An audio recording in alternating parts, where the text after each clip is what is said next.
Hello, I'm Douglas Johnson, the Day Tripping Adventurer. So today, I decided to go on a real day trip. It's got everything I love in a day trip. It's got history, it's got great architecture, it's got a lot of great food options, and it's a place that is just steeped in Americana. So today, I'll be taking the LA Metro on a day trip to South Pasadena.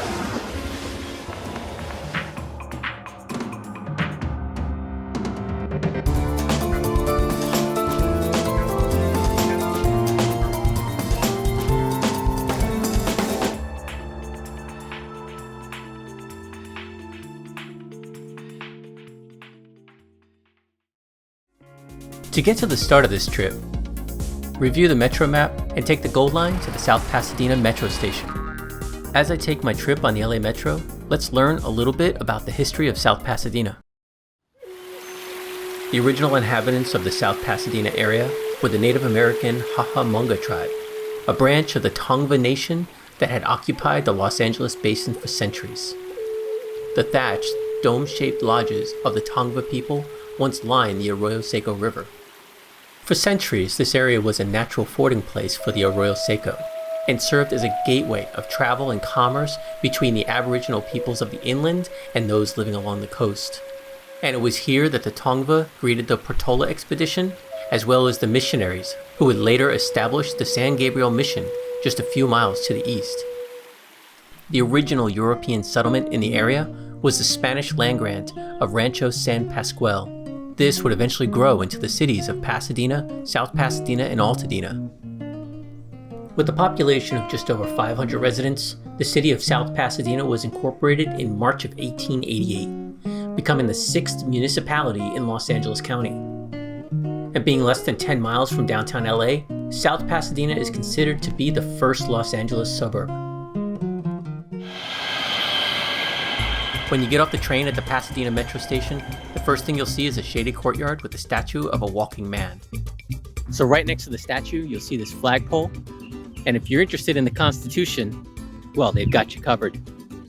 See right here, they've got a plaque for the Bill of Rights. Next to that, they have another one here for the Constitution. Well, there's that courtyard area right there that we saw when we got off the train. And right across the street from that is this cool looking river stone structure. It's called the Watering Trough. The Watering Trough was erected in 1906 as a gift to the city of South Pasadena from the Women's Improvement Association.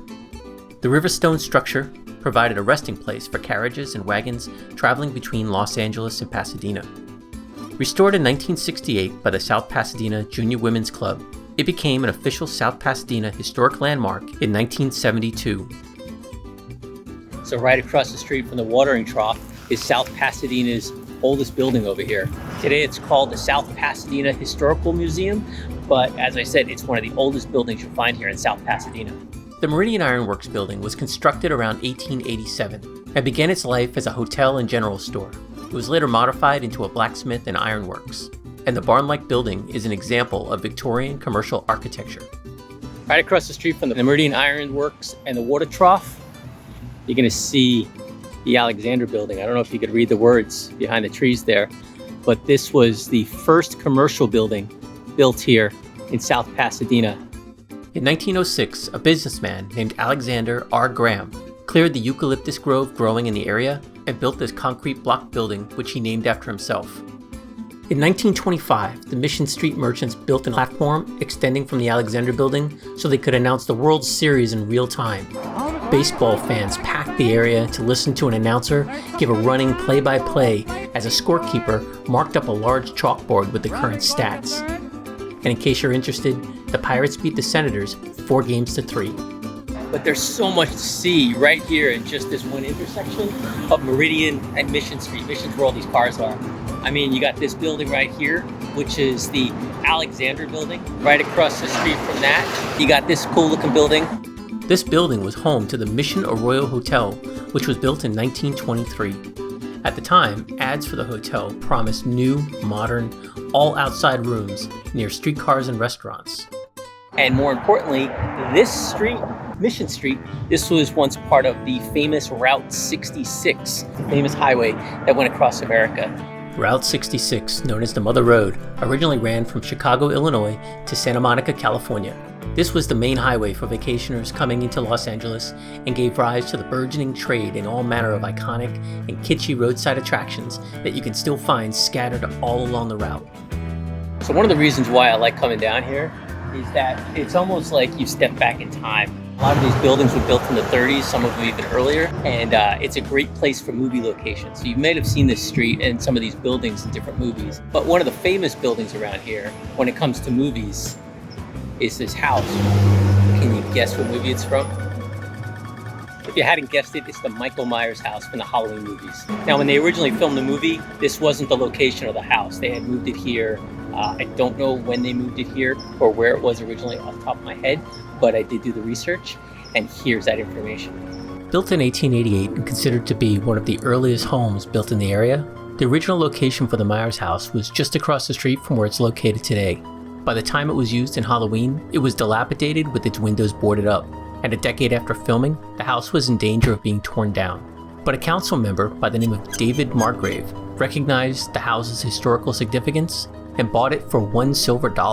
With nowhere planned to relocate the house, Margrave hired a crew of workers to pick up the house and transport it down the street and put it next to the railroad tracks, where it still stands today. And if you're a fan of the Halloween movie, you'll find its iconic locations scattered all over South Pasadena.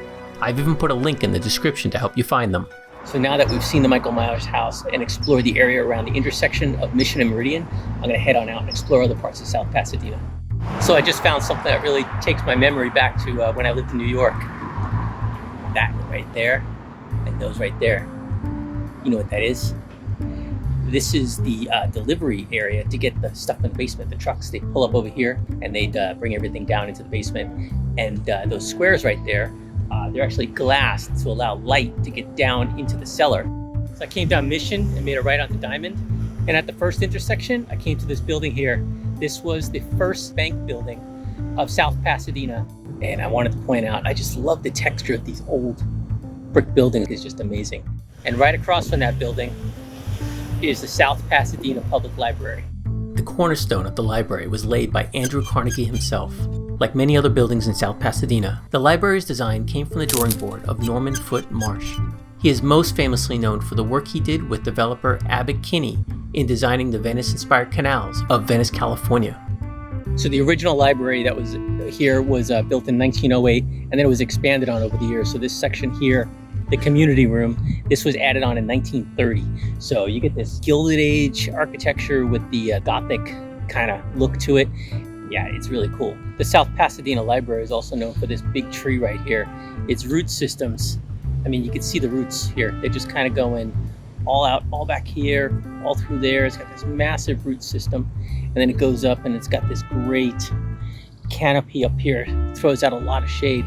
It's really quiet here. All you hear is the birds and stuff. So it's like a great place to come and read a book. I mean, you're going to the library, might as well get a book, come out here, sit on these roots and enjoy your day. From the South Pasadena Library, I headed south down Diamond Street. And man, the street's just filled with these like little bungalows and craftsman style houses. But what I stopped on this corner for is that house right there behind me. It's the Leo Longley house, built in 1888. It's a great example of Victorian Gothic style of architecture. So I've seen a lot of these river stone walls and things made of the river stone around here. And since the Arroyo Seco, which is like one of the original waterways, water paths, since that is right over there, I wonder if they pulled all these river stones out of the Arroyo Seco, and that's why we see so many river stone walls and buildings around here. I don't know, I haven't looked it up, but something to think about. So this is a little out of the way, a little off the beaten path, so to speak. I had to go west down Meridian and make a left on Glendon Way. And I came to this wrought iron fence here and this driveway. And you can't really see it. I'll try to get a better shot, but right up there is a Victorian mansion. And that mansion was built in 1887 by the architect W.R. Norton. And it was home to Donald Graham, who was South Pasadena's first mayor. So this was home to the first mayor of South Pasadena. And I don't don't know if I can see it here, get a great look at it, but all good Victoria mansions need to have a good name. And this one is called Wynyate, Wynyate.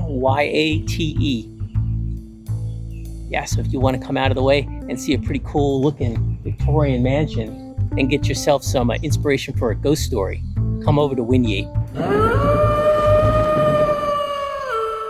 So on the corner of Monterey and Fremont, you're going to find St. James Church. I don't know too much about this church, but what I love about it is the mix of using the grayish fieldstone mixed with like the brick. And here you get a great look at it. You know, there's the tower that goes up to the brick. A lot of times these buildings are either all stone or all brick, and this has got a mix of the two. And whoever decided to do that, I give them really great props because I love it. So I'm walking down the street here, and there's a guy, he's loading stuff into his truck. He waves at me, says, "How you doing? It's a great day out. It's a gorgeous day. It's a great day for a walk." I mean, he doesn't know that I'm walking around here. And I said, "Yeah." And he goes, "Oh, you want to hear a joke? You want to hear a joke?" And I go, "Sure."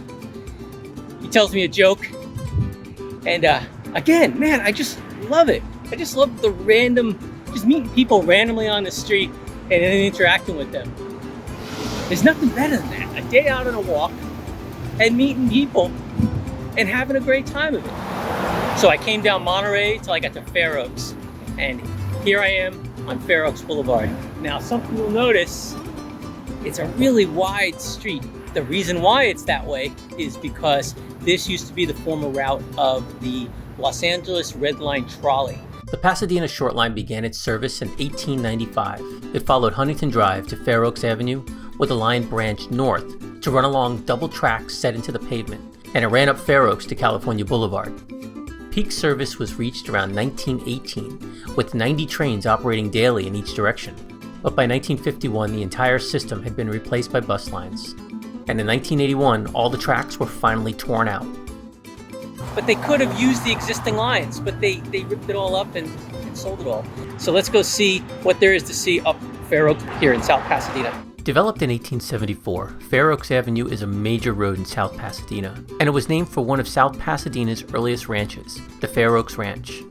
The Fair Oaks Ranch was the home of Eliza Griffin Johnston, on land that she purchased after the death of her husband, Confederate General Albert Sidney Johnston, and she named the ranch after the town she was born in, Fair Oaks, Virginia.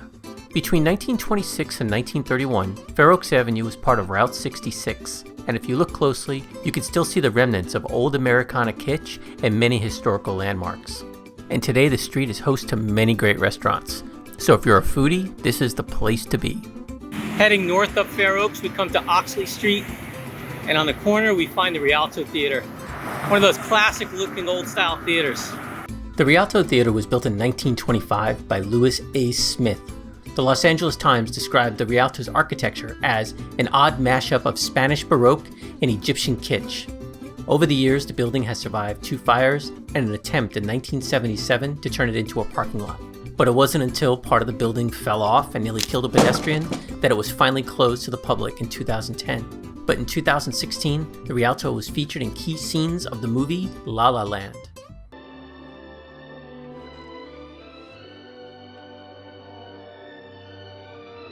So 2 blocks north of the Rialto, here on Mission, is Fair Oaks Pharmacy, classic old school soda fountain.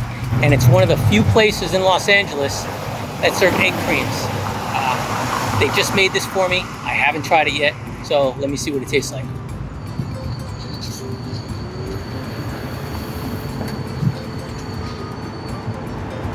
Oh, it's not bad. It's an iconic drink of New York City, but you can find it here at the Fair Oaks Pharmacy. So come on down and check out an egg cream. It's a treat. So this place is a little hidden. I had to go to a park and then went down Garfield, and then there's no street sign for this street. I just had to double check my map. But back there, a little overexposed behind those trees, is Adobe Flores. Let's go take a look at it. So Adobe Flores here was one of the first buildings built when this whole area was settled by the Spanish, when this area was called Rancho Pascual. It was here during the Mexican-American War that Mexican General Jose Maria Flores and his staff formulated their terms of surrender. On January 9, 1847, Flores and his troops lost the Battle of La Mesa, the last of the bloody wartime encounters that had begun with the Battle of Los Angeles. As the Americans retook the city, Flores and about 100 soldiers hightailed it up to the Adobe. This would eventually lead to the Treaty of Campo de Coenga, which was signed 2 days later down near what is now Universal City. Unfortunately for Flores, U.S. forces insisted on unconditional surrender, stating that all would be given amnesty except Flores. So Flores sent a runner to tell Andres Pico to take command, and then he fled to Mexico. So, pretty important place in U.S. or Los Angeles history. It's kind of hidden here in South Pasadena. All right, so I've walked about 4 miles so far on this trip. It's taken me about 4 hours. So I think this is a good place to end this part of the trip. But I've gotten to see so much so far on this trip. We saw a lot of old buildings, some great architecture, a lot of history with the Adobe Flores, and Route 66, so a lot of great Americana with the classic buildings that we see along Fair Oaks Street and Mission. I will be continuing this trip though, so there will be a part 2 to the South Pasadena day trip here. But part 2 is going to cover more of the residential architecture and less of the history. So if you're into that, be sure to check out part 2 of my day trip to South Pasadena. Until then, thank you for watching. I hope you enjoyed what you saw, and I hope you'll watch part 2. So be sure to like and subscribe so you don't miss it. And I hope you get out and come down and explore South Pasadena for yourselves. Let me know what you see, let me know what I've missed, and let me know what your experiences are in the area. And until then, be sure to get out, but stay safe and stay healthy.